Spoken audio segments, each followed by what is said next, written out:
જય ગૌ માતા, જય ગોપાલ, પારુલ જીવદયા ટ્રસ્ટ.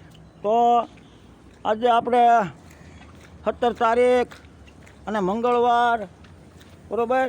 તો આપણે આ ગણપતિ મહારાજનો વિસર્જનનો દિવસ આપણે 10 દિવસને એટલા હાંસવા એની વાત જવા દો, પણ છેલ્લે એનું પરિણામ તો જોવો, પાણીમાં ડૂબાડી દેવાના.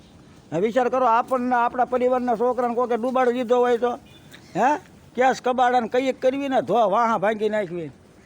એટલે આ બધું આપણા તહેવારો આવા છે અમુક, પણ કાંઈ નહીં, વર્ષો તો હાલ્યા આવે છે એટલે હાંકવું પડે.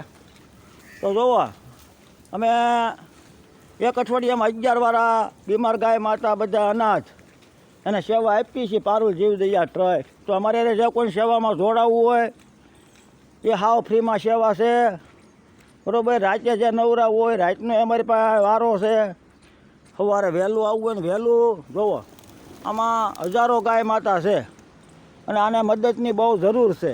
તો કોઈ આને મદદરૂપ બનવા માગતા હોય તો અમારા કોઈ પણ ગૌ સેવકનો નંબર મેળવીને આવી શકો છો. અમારે હોસ્પિટલ છે, કબૂતર માટે સબૂતરો છે. તો અમે બીમાર વોર્ડમાં બધીને પડખા ફેરવી, પાટાપિંડી કરવી, બરાબર. પછી એને ગોળવાળું પાણી, ખાણ, ઘાસચારો વગેરે સેવા કરવામાં આવે છે. કારણ કે આ બિસાકરીઓનું કોણ આના તો આપણે મંદિરે ભગવાન બેઠા હોય એનાય બધાય છે અને માણાનાય છે, પણ આનું કોણ આ જેવું? જો આ બિચારાને તમે ગમે એટલું નાખો 5 મિનિટમાં પૂરું. ભૂખ જ એવડી છે આ બિચારીઓ. હું અનાજ છે, કારણ કે આનું કોણ આ બિસાકરીઓનું? જો તો ખરેખર અહીંયા આવો, ભગવાન હોય 100% રાજી થાય. પૈસાની જરૂર નથી, પણ તમે ખાલી આની મદદરૂપ બનો.